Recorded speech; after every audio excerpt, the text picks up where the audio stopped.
बिस्मिल्लाहिर्रहमानिर्रहीम। अस्सलाम वालेकुम दोस्तों, मैं हूं आपका होस्ट हमजा कमर और आप इस वक्त चैनल देख रहे हैं हेलो हमजा। दोस्तों, जैसा कि हम डेली बेसिस पे मोहम्मद कासिम के ड्रीम्स से रिलेटेड वीडियोस बनाते चले आ रहे हैं और हमने मोहम्मद कासिम से उनके ड्रीम्स से ही रिलेटेड काफ़ी सारे इंटरव्यूज़ किए हैं। तो आज हमारे साथ मोहम्मद कासिम मौजूद हैं और आज हम उनसे उनके ड्रीम से ही रिलेटेड कुछ टॉपिक के ऊपर, कुछ मखसूस टॉपिक्स के ऊपर बात करेंगे, गुफ्तगू करेंगे, जिसमें हम उनसे जानने की कोशिश करेंगे कि अल्लाह पाक ने उन्हें ख्वाबों में क्या सबसे ज़्यादा हिदायत की है। तो चलिए शुरू करते हैं। अस्सलाम वालेकुम मोहम्मद कासिम, कैसे हैं आप? ठीक हैं? वालेकुम सलाम। माशाअल्लाह।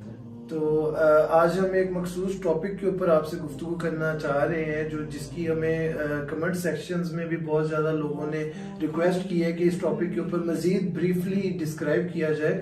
और साथ ही साथ हम आपसे ये जानने की कोशिश करेंगे कि ऐसी कौन सी चीज़ है, ऐसी कौन सी बात है जिसकी अल्लाह पाक ने सबसे ज़्यादा आपको ड्रीम्स के अंदर तलकीन की है, या सबसे ज़्यादा अल्लाह पाक ने हिदायत की हो कि मुसलमानों को इस चीज़ के बारे में ज़्यादा से ज़्यादा गाइड किया जाए। वो हमारे व्यूवर्स को आप काइंडली अगर बताएं तो। मुझे जो सबसे ज्यादा जो ड्रीम्स में आया वो यही है कि जो शिर्क है ना, वो इस दुनिया में इतना फैल चुका है कि इससे पहले इतना कभी नहीं था फैला। अब जो मुझे ड्रीम्स में अल्लाह ने दिखाया कि जो शिर्क है ना, वो इस दुनिया में इतना फैल चुका है कि इससे पहले ये इतना शिर्क कभी नहीं था फैला हुआ। ठीक है। यानी ये ड्रीम में मुझे अल्लाह ने कहा कि कासिम, ये दुनिया इससे पहले इतनी शिर्क से भरी कभी नहीं थी जितनी ये आज शिर्क से भरी हुई है। तो फिर जब अल्लाह ने और खातमुन नबीयीन मोहम्मद सल्लल्लाहु अलैहि वसल्लम ने मुझे शिर्क और उसकी इकसाम के बारे में बताया, तो वो मैं खुद हैरान हो गया। मैंने कहा ये तो जो शिर्क है, ये तो मुसलमान मुल्कों में नहीं बल्कि मुसलमान घरानों में भी हर जगह मौजूद है। तो उसमें यह कि जैसे अब फतह मक्का के मौके पे आप सल्लल्लाहु अलैहि वसल्लम ने खाना काबा में 360 बुत पड़े थे, उनको तोड़ा। बिल्कुल ऐसे। अगर आप देखें तो ये जो 360 ये जो बुत हैं, ये अब आजकल के दौर में आपको नजर आएंगे आर्ट और कल्चर के नाम पे। किसी एक टाउनशिप में ही 360 मिल जाते हैं हमें। जी, वो तो पूरे आप एक छोटे से एरिया में इकट्ठे करने लगे ना, तो आपको उससे ज्यादा स्टैचूज मिल जाते हैं। बिल्कुल, अगर हम जाएं आजकल किसी भी टाउनशिप में, तो वहाँ पे हम नॉर्मली ही देखें तो हमें मुख्तलिफ स्टैचूज, पिक्चर्स जानवरों की मिल जाती हैं, स्टैचूज मिल जाते हैं। बल्कि अब तो आप देखें तो गमले जो हैं वो भी जानवरों की शक्ल में हैं। बिल्कुल ऐसे ही है। और दूसरे आर्ट और कल्चर के नाम पे अगर आप देखें तो कोई ईगल बना हुआ पड़ा होता है, कहीं पे वो हिरन का सार लगाया होता है, इस तरह से। तो ये जो सब ये सब शिर्क है। तो यानी अगर आप देखें तो जो हमारे घरों में भी मुख्तलिफ शक्लों में मौजूद है ये जो शिर्क है, ये जो छोटे छोटे स्टैचूज हैं, ये हमारे लिए तो कुछ नहीं, हमारे लिए तो शायद ये डेकोरेशन पीस है। बिल्कुल ऐसे। लेकिन ये है तो वही उसी तरह के बुत हैं जिस तरह के फतेह मक्का पे तोड़े गए। तो इन चीजों से हमें अपने आप को बचाना है। अब हम इन चीजों को बड़ा इजी लेते हैं कि है ये क्या हुआ, हम दिल से तो नहीं ना शिर्क करते, हम अल्लाह के साथ तो किसी को शरीक नहीं ठहरा रहे। लेकिन ये है तो शिर्क ही ना, जिसकी वो प्रेजेंस है हमारे घरों में, हमारी मौजूदगी है हमारे घरों में, ऐसी जगह पे जहाँ पे हमने नमाज पढ़नी होती है। जी बिल्कुल। और ये एक हदीस भी है कि जिस घर में तस्वीर हो तो उस घर में अल्लाह की रहमत के फरिश्ते नहीं आते। तो तस्वीर भी, बगैर जरूरी तस्वीरें जो हैं, ये भी एक शिर्क की फॉर्म है। तो इन चीजों को हमें अवॉइड करना चाहिए। जी, पाक करना चाहिए अपने घरों को, और हमें पहले अपने घर से ये शुरू करना चाहिए। अभी क्या हो रहा है कि हम इन चीजों को बिल्कुल मामूली सा लेते हैं। लेकिन अल्लाह कुरान में इरशाद फरमाता है कि क़यामत के दिन अल्लाह जिसके चाहेगा गुनाह बख्श देगा, मगर शिर्क कभी माफ नहीं करेगा। और यही बात अल्लाह ने मुझे ख्वाबों में भी बताई है कि कासिम, क़यामत के दिन मैं जिसके चाहूंगा गुनाह बख्श दूंगा, लेकिन मैं शिर्क कभी माफ नहीं करूंगा। और कासिम, इस गलत फहमी में कभी ना पड़ना कि क़यामत के दिन मैं शिर्क को माफ कर दूंगा। तो शिर्क के बारे में अल्लाह ने मुझे बताया कि हर हाल में अपने आप को मैंने बचाना है, तभी अल्लाह मेरी मदद करेगा। और अल्लाह ने बहुत से ड्रीम्स में मुझे दिखाया भी है, बताया भी है कि हालांकि आप देखें तो मैं कोई इतना रिलीजियस भी नहीं हूँ और ना मैंने कोई दाढ़ी रखी हुई है, तो इसके बावजूद अगर मेरी अल्लाह मदद कर रहा है तो अल्लाह ने मुझे यही ख्वाबों में बताया कि कासिम मैं तेरी सिर्फ इसलिए मदद कर रहा हूँ कि तूने अपने आप को शेर कर उसकी इकसाम से बचाना शुरू कर दिया। सही। यानी बचाना शुरू कर दिया। अभी वो जो अल्लाह को यानी मेरी कोशिश जो है वो पसंद आई। बिल्कुल। तो अगर हम सब मुसलमान हम सब पाकिस्तानी अपने आप को शेर कर उसकी इकसाम से बचाएं तो अल्लाह एक यानी अपनी रहमत के और खजानों के दरवाजे खोल दे पूरे पाकिस्तान के लिए। जी। तो अभी क्या होता है कि हम कोई भी प्लान बनाते हैं, कोई गवर्नमेंट ने प्लान बनाया वो कामयाब नहीं होता। क्यों? इसलिए कि अल्लाह की मदद नहीं हमारे साथ। जब अल्लाह की मदद ही नहीं है हमारे साथ तो जो मर्जी आप प्लान बना लें वो कभी कामयाब नहीं होगा। ठीक है। लेकिन जब अल्लाह की मदद हमारे साथ होगी तो हम जो भी प्लान्स बनाएंगे वो अल्लाह अपनी मदद से उन प्लान्स को कामयाब करेगा और फिर ये मुल्क जो है वो तरक्की करेगा। अच्छा मोहम्मद कासिम साहब, हमें ये बताइएगा हमारे व्यूअर्स को कि जैसे हम समटाइम्स मस्जिदों के अंदर जाते हैं नमाज पढ़ने, हमारे बच्चे जाते हैं, उन्होंने शर्ट्स ऐसी पहनी होती हैं जिनके ऊपर पिक्चर्स बनी होती हैं जानवरों की या स्टैचूज की, वो भी एक शिर्क की किस्म में आता है। जी, वो भी एक फॉर्म ऑफ शिर्क है। मुझे टॉयज एक ड्रीम में अल्लाह ने यहाँ तक बताया कि कासिम अगर तुम्हारी छोटी उंगली के नाखून से भी छोटी कोई तस्वीर है और उसकी तुम्हें जरूरत नहीं है तो वो भी शिर्क के जिम्मे में आएगा। सही है। तो अब जैसे ये गवर्नमेंट ने रूल्स बनाए हुए हैं, आईडी कार्ड के ऊपर तस्वीर पासपोर्ट के ऊपर तस्वीर होगी और जो दूसरे डॉक्यूमेंट्स हैं उन पे होगी। इवन अगर आप देखें तो करेंसी नोट्स के ऊपर भी तस्वीरें हैं। तो ये गवर्नमेंट का एक रूल है, इसके हम कुछ नहीं कर सकते। हमें गवर्नमेंट के रूल्स को फॉलो करना होगा। ये हर सिटीजन जो है, हर शहरी के ऊपर फर्ज है। तो वहाँ पे तो अलाउ है, वहाँ पे तो जायज है। अब जैसे कोई फोटोग्राफर है, उसकी रोजी ही फोटोग्राफी से जुड़ी हुई है तो वो भी उसके लिए जायज है क्योंकि वो तो उसका रिस्क है। ठीक है। तो जहाँ पे वो सेहत का मामला आ जाए तो वहाँ भी अलाउड है, जायज है। लेकिन जहाँ पे ऐसी कोई मजबूरी नहीं है, जहाँ पे ऐसा कुछ जरूरत नहीं है, वहाँ पे तस्वीर का होना, वहाँ पे स्टैचू का होना वो फॉर्म ऑफ शिर्क है और उससे हमें हर हाल में अपने। तो ये तो अगर हम आजकल अपनी रोजमर्रा की जिंदगी में देखें, मैं अपने इर्द गिर्द की अगर बात करूं, जैसा कि अल्लाह पाक ने आपको ड्रीम्स में दिखाया कि शिर्क कितना मख्फी है, तो अगर आजकल की हम रोजमर्रा जिंदगी में ही देखें तो हर घर में पिक्चर्स लगी हुई हैं, हर घर की दीवारों पे वो जो वालिद साहब अगर फोत हो गए हैं तो उनकी बड़ा सारा पोस्टर लगाया हुआ है और जगह जगह पे बच्चों की तस्वीरें लगाई हैं। कोई बॉर्न बेबी है उसकी पिक्चर हमने लगाई होती है। फिर बाजार से वो स्टैचूज, डमीज जिसको हम कहते हैं, स्टैचूज, खूबसूरती, आर्ट एंड कल्चर, वो जैसे आपने बताया कि गमले जो होते हैं वो भी जानवरों की शक्लों में आने लगे हैं, वो भी घर की खूबसूरती के लिए रखे होते हैं। तो जब इतना हद तक शिर्क हमारे घरों में घुस चुका है तो उससे हमें जान छुड़वानी चाहिए, जितनी ज्यादा से ज्यादा हमें हो सके हमें कोशिश करनी चाहिए। जी, अभी आप देखें तो मुसलमानों की तादाद कोई 1.5 अरब के बहुत ज्यादा, बाकी बिल्कुल सही बात है। तो लेकिन इनका रौब और दबदबा कुछ भी नहीं है।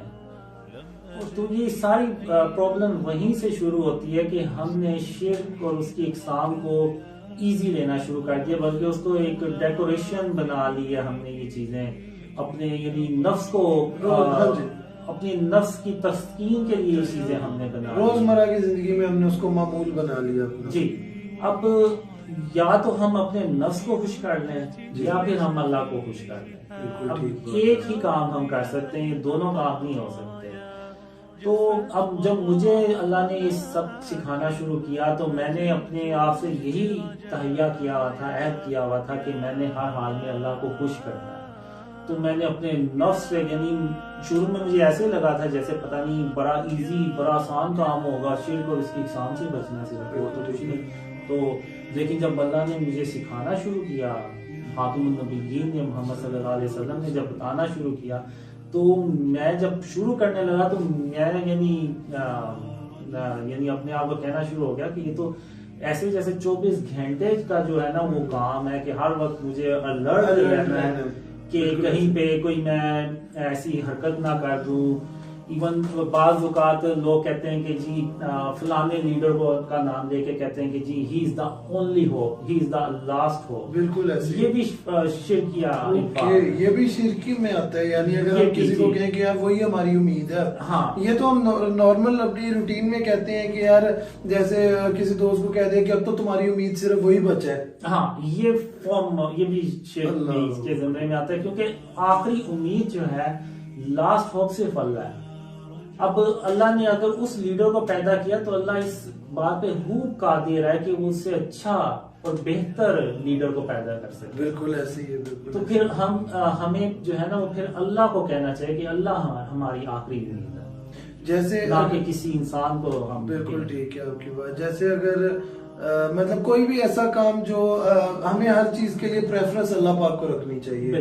बेसिकली आपका कहने का मकसद ये है कि हमें हर काम के लिए प्रेफरेंस अल्लाह पाक को रखनी चाहिए और हर छोटी से छोटी चीज को नोट करना चाहिए और हमें अपनी रोजमर्रा की जिंदगी से उसे आउट कर देना चाहिए, जिसमें चाहे हमारी शर्ट्स हैं, हमारे कपड़े हैं, या हमारे स्कूल बैग्स हैं बच्चों के, या टॉयज हैं बच्चों के।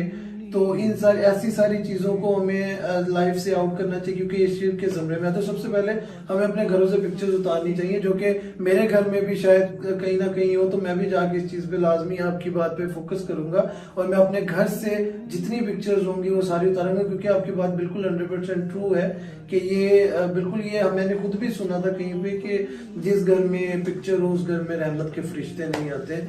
तो पिक्चर तो अभी आप देखें तो एक छोटी चीज है, लेकिन जो स्टैचू है वो उससे ज्यादा बड़ी चीज है।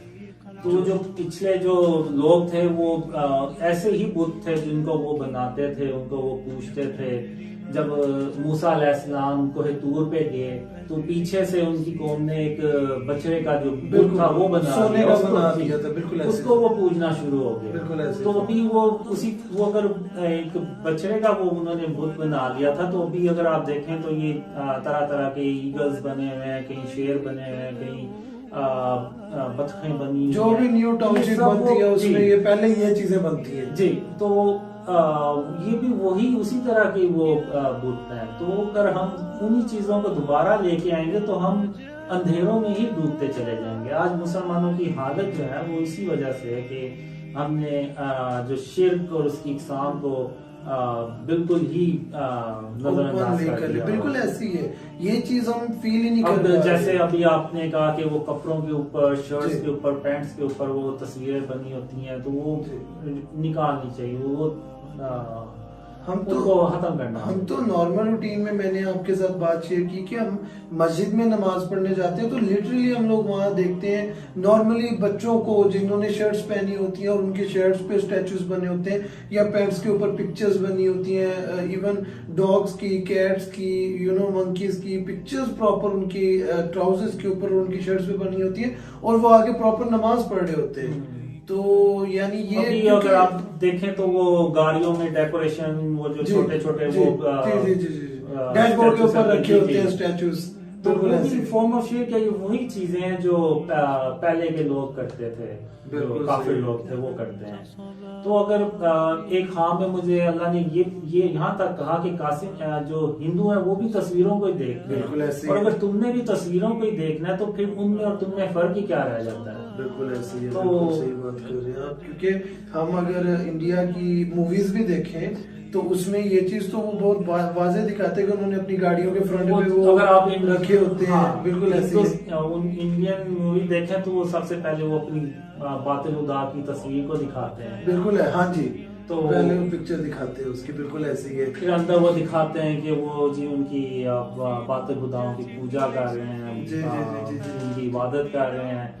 तो वो सब चीजें हम जब देखेंगे, मुसलमान देखेगा और सिर्फ अपने नफ्स की तस्कीन के लिए देखेगा, वो चीजें फिर ये सब शिर्क में आ जाते हैं। हम बेशक उनको ज़हनी तौर पे ना तस्लीम करें, हम कहते हैं नहीं हमने तो देखा लेकिन दिल से तो नहीं तस्लीम किया, लेकिन देखा तो है ना, जो हमने लाइफ में जुड़ गया। हाँ, हम यानी उस फिल्म की स्टोरी को किसी हद तक तो यकीन करेंगे, हाँ भाई वो ये हीरो जो था वो हार रहा था, वो लेकिन उसके बातिल खुदा ने उसकी मदद की और वो जीत गया। हाँ जी, हाँ जी, हाँ जी। तो ये सब क्या है? ये चीज हम पे, अगर यंगस्टर्स पे, अडल्ट्स पे इतनी इम्पैक्ट नहीं भी करती, छोटे बच्चे जो देख रहे होते हैं उन पे इम्पैक्ट करती है, बहुत ज्यादा इम्पैक्ट करती है। और छोटे बच्चों को मैं यही बात करता हूँ कि जिस तरह से वो एक बच्चा आया छोटा, तकरीबन गालबन 6-7 साल का, उसने एक शर्ट पहनी है, उसके ऊपर प्रॉपर एक मंकी का फेस बना हुआ है शर्ट के ऊपर, और वो आके नमाज अदा करते हैं, तो उसको कोई मस्जिद का ना मौलवी बता रहे, ना उसको कोई इमाम बता रहे, नहीं हम लोग बता रहे, क्योंकि हम लोग को इल्म ही नहीं है ना हम लोग उसको बता रहे हैं कि बेटा जो तुमने शर्ट पहनी है इसके ऊपर मंकी की पिक्चर है, ये शिर्क, फॉर्म ऑफ शिर्क है, ठीक है। तो जाहिरी बात है अल्लाह पाक ने कब तक ये चीजें नोट करनी थी। एट द एंड उन्होंने आपको ड्रीम्स में बताया, आपको ये ड्रीम्स में हिदायत दी कि सब लोगों के साथ ये आप चीज शेयर करें। और ये चीज आपसे सुनने के बाद अब मुझे फील हो रहा है अंदर ही अंदर कि मेरे शर्ट्स बहुत सारी ऐसी हैं जिनके ऊपर स्टैचूज बने हुए हैं, लोगोस बने हुए हैं घोड़े के और दूसरे तीसरे, और बहुत सारे मेरे घर में ऐसी चीजें हैं जो ऑफ कोर्स हमने भी डेकोरेशन पीसेस के हवाले से रखे हुए हैं। तो मेरे अभी दिमाग में लिटरली वो सारी चीजें आ रही हैं कि यार ये तो सारे हम लोग शिर्क कर रहे हैं और ये नॉर्मल रूटीन है। और यकीन करें कि मेरे रूम के अंदर शायद कोई 1-2 स्टैचूज पड़े हो, डेकोरेशन पीसेस, और मैं सम टाइम उस रूम में नमाज अदा कर रहा होता हूँ। तो ये तो बिल्कुल आपकी बात 100% ट्रू है कि ये अल्लाह पाक इस चीज से नाराज होते होंगे। तो हमें इन सब चीजों से बिल्कुल अवॉइड करना चाहिए। इसके अलावा कोई मजीद शिर्क से रिलेटेड जो आपके माइंड में कोई चीज आ रही हो जो आप हमारे व्यूवर्स के साथ शेयर करना चाहते हो? इसमें एक ड्रीम में ये होता है कि मैं ना पैराशूट पहन के ना तो जंप लगाता हूँ। ओके। तो वो पैराशूट खुलता ही नहीं है, ठीक है। तो मैं नीचे गिरता हूँ लेकिन कुछ होता नहीं मुझे, लेकिन मैं कहता हूँ ये पैराशूट खुला क्यों नहीं है। ओके। तो जब मैं कहता हूँ पूरे पैराशूट को मैं देखता हूँ कहीं इसमें कोई मसला ना हो, तो मैं जब देखता हूँ ना तो उस पैराशूट के ना एक जैसे होता है ना हर कंपनी वो अपना लोगो बना लेती है, तो वो लोगो जो होता है ना वो एक तस्वीर होती है, हालांकि होती वो बहुत छोटी है। तो मैं कहता हूँ ये रीजन थी जिसकी वजह से नहीं पैराशूट खुला ही नहीं कि वो जाहिर बात है वो उस जगह पे भी इम्पैक्ट होगी इस चीज की। वो ड्रीम तो सिंबॉलिक होगा कि मैं कोई काम करना चाह रहा हूँ लेकिन वो हो नहीं पाया, उसमें मेरे से कोताही हो गई होगी, क्योंकि ये दौर ही ऐसा है कि आप कोई भी खाने की भी चीज ले आए ना बाजार से, तो उस पे भी ना आपको कोई ना कोई तस्वीर नजर, सही बात है, उस पे भी पिक्चर आपको नजर आ जाती है। अब क्या करें, मजबूरी है, खाना भी है, तो लेकिन बच सकते हैं जितना बचे। हाँ जी बिल्कुल। मैं तो ये करता हूँ कि वो जो तस्वीर होती है ना उनको दीवार की तरफ छुपा देता हूँ कि सामने नजर ना आए। जब वो जाहिर है खाने की चीज है तो वो जब खत्म होगी तो वो फिर फेंक देंगे। बिल्कुल ऐसे। तो लेकिन ये है कि है ये काफी मुश्किल काम। ओके, यानी ये मुसलमान मुल्क में मुसलमान घराने में भी ना ये मैंने। लेकिन कासिम साहब, हम अगर यही सारी चीजें तमाम मुसलमान या तमाम पाकिस्तानी, हर इंसान अपने अपने घर से शुरू कर दे, अपनी जात से शुरू कर दे कि यार सबसे पहले मैं देखूं और यहाँ से देखना शुरू करूं कि आया मेरी शर्ट में कोई लोगो, मेरे कपड़ों में कोई लोगो, फिर मेरे बैग्स पे, मेरे लैपटॉप पे, मेरे अब यकीन करें मोबाइल के कवर्स के पीछे जो कवर्स होते हैं उन पे पिक्चर्स होती हैं, उन पे जानवरों की तस्वीरें होती हैं, फिर लैपटॉप के जो ऊपर कवर लगा बिल्कुल बिल्कुल शीट लगी होती है, उस पे ऐसे मोबाइल के वॉलपेपर्स हमने लगाए हुए हैं, मुख्तलिफ जानवरों की पिक्चर्स हमने लगाई होती हैं, लैपटॉप के वॉलपेपर्स। तो ये सारी चीजें बिल्कुल हम इस चीज में बिल्कुल ये चीज हमारी नसों में ब्लड की तरह घुस चुकी है और हमें बिल्कुल ही इसको इग्नोर करते। हम थोड़ी देर के लिए भी नहीं सोचते कि अल्लाह ने कुरान में वाज़ह तौर पे इरशाद फरमाया कि अल्लाह क़यामत के दिन जिसके चाहेगा गुनाह बख्श देगा लेकिन शिर्क कभी माफ नहीं करेगा। और अल्लाह ने कुरान में ये भी लिखा हुआ है कि जो शिर्क है ये जुल्म अजीम है, यानी जिसने शिर्क किया उसने अपनी जान पे जुल्म किया और हमने इसको उतना ही लाइट लिया और हमने जी बिल्कुल। और आज हम कहते हैं कि जी हम पाकिस्तान तरक्की क्यों नहीं कर रहा, और हम अंधेरों में क्यों डूबते और चले जा रहे मुसलमान हैं। जुल्म हो रहा है मुसलमानों पे हर जगह जी आप देखें कश्मीर में कितना जुल्म होता है, फलस्तीन पे कितना जुल्म होता है, और मुसलमानों की जो एहतजाज है वो भी ठीक से रिकॉर्ड नहीं होता। बिल्कुल ऐसी है, बिल्कुल ऐसे, क्योंकि एक्चुअली वो उस लेवल पे हो नहीं पा रहा ना, चीजें उस तरह से हो नहीं पा रही। और इस सब में कहीं ना कहीं अगर हम नोट करें तो बिल्कुल आपकी बात 110% ट्रू है कि अल्लाह पाक की मदद हमारे साथ नहीं है, अल्लाह पाक की रहमत हमारे साथ नहीं है। क्योंकि जब तक अल्लाह पाक की रहमत नहीं होगी तो तब तक हम लोग उस चीज से बाहर निकल ही नहीं पाएंगे। क्योंकि आपके वाली बात के हम इस चीज में बहुत ज्यादा घुस चुके हैं, हमारे अपने जातियात के साथ जुड़ चुकी हैं चीजें। तो मेरा तो मैं अपनी अगर जात से बात करूं और जितने मेरे दोस्त देख रहे हैं इस टाइम हमें, अगर मैं उनसे डिस्कस करूं तो मेरा उनको भी यही मशवरा है कि मोहम्मद कासिम के ड्रीम्स से रिलेटेड जो अल्लाह पाक ने हमें एक बहुत ही यूनिक किस्म की हिदायत दी है, जो यानी हमें पहले आइडिया था लेकिन हम भूल चुके थे कहीं ना, तो हमें वो हमारे दिमागों से निकल चुकी थी, और या हम उसको अपनी डेली रूटीन में बहुत इजी ले लिया था, लाइट ले लिया था। तो हमें उन सारी चीजों पे दोबारा से फोकस करना होगा, हमें अपना गुजरा हुआ माजी याद करना होगा कि हमने किस तरह से इस्लाम को बुलंद किया था जब हजूर पाक सल्लल्लाहु अलैहि वसल्लम ने बुतों को तोड़ा था। और ये भी एक हदीस है कि आप सल्लल्लाहु अलैहि वसल्लम ने फरमाया कि जब तुम कोई तस्वीर देखो तो उसको फाड़ दो, और जब कोई तुम कब्र ऊंची देखो तो उसको बराबर कर दो। ये हजरत अली रज़ी अल्लाह अन्हु को आई थिंक उन्होंने हुक्म भी जारी किया था रसूल अल्लाह सल्लल्लाहु अलैहि वसल्लम ने कि कोई कब्र ऊंची देखो तो उसको तोड़ दो, और कोई बुत देखो तो उसको तोड़ दो और कब्र को बराबर कर दो। तो जैसा कि अब हमारे व्यूअर्स को आपने माशाल्लाह बहुत अच्छी चीजें बताई हैं शिर्क और उसके फॉर्म से रिलेटेड, तो क्या ऐसा लास्ट पैगाम है जो आप हमारे देखने और सुनने वाले व्यूवर्स को देना चाहेंगे ताकि वो उस चीज के ऊपर अमल दरामद कर सके? आखिर में पैगाम ये देना चाहूंगा कि या तो आप अपने नफ्स को खुश कर लें या फिर अल्लाह को खुश कर लें। और हमें अल्लाह की जरूरत है, अल्लाह को हमारी जरूरत नहीं है। तो जब मैंने भी ये शुरू किया तो मैंने यही कहा था कि अल्लाह को मेरी कोई जरूरत नहीं है, मुझे अल्लाह की जरूरत है, मुझे अल्लाह की मदद जो है ना वो चाहिए। तो मैंने फिर अपने आप को ऐसे शिर्क और उसकी इकसाम से बचाना शुरू कर दिया। तो इसी तरह हम अपने घरों से ये शुरू करें, हम अपने घरों को शिर्क और उसकी इकसाम से पाक करें, और जो घरों से बाहर चीजें हैं वो गवर्नमेंट के अंडर आती हैं, वो गवर्नमेंट जाने और उनके कवानीन जाने, उसको हमें कोई देखने की या उसकी फिक्र करने की कोई जरूरत नहीं है। वो गवर्नमेंट का काम है, वो जाने। हमें सिर्फ अपने आप को देखना है, हमने सिर्फ अपने आप को, अपने घरों को शिर्क और जितना मैक्सिमम हो सकते हैं पाक करें। जी बिल्कुल। अब मुझे देख लें, मैं भी अपने आप को सिर्फ बचाता हूँ, लेकिन मैं अपने यानी घर वालों को कभी नहीं कहता कि आप ये चीजें जो है ना ये इस तरह से करें, इस तरह से। लेकिन बता तो दें हम अपने घर वालों को कि ये ऐसे है और ये चीज